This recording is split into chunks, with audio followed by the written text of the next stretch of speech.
Guys, ang lulutuin ko ngayong gabi is yung yung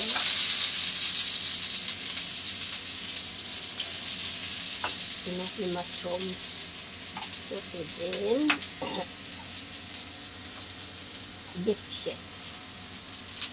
Yan. Yan, igisa ko siya guys sa kamatis. Then, wait natin na mag-creamy na yung kamatis, saka natin ilagay yung beef. So, ayan guys, ilagay ko na yung beef. Hindi ko na siya hiniwa-hiwa kasi pagka naluto yan, maging maliliit na rin yun.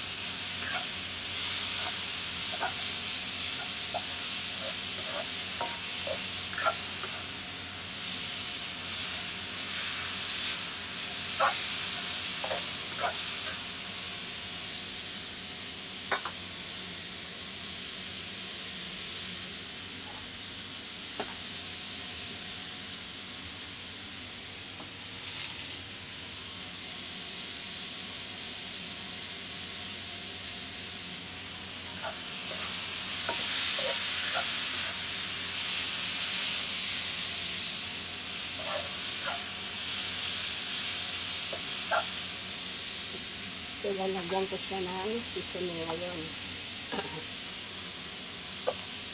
Gumagamit ako ng chicken powder.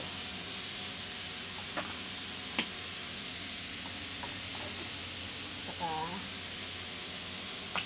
iting tuyo.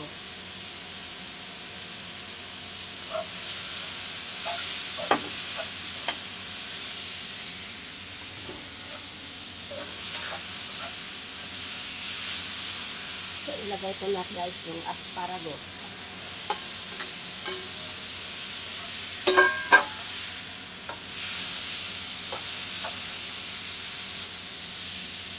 Saka yung enoki mushroom.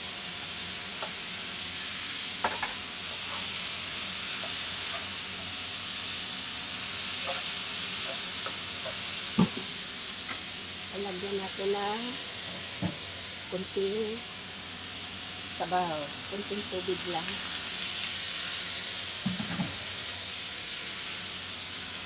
So, hintayin natin na maluto siya.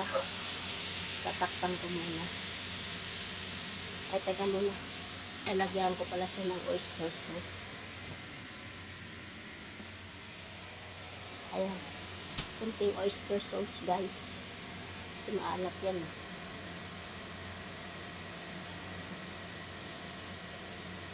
Ay, ano ba yan? Tigas.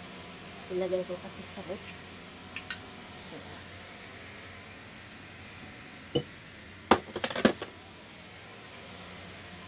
ayun na guys. Hintayin lang natin siya na maluto.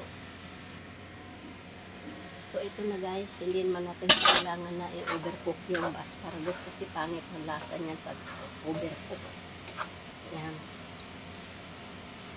Madali lang naman naluto yung enoki. So, ito na guys. Ito na guys yung finished product niya.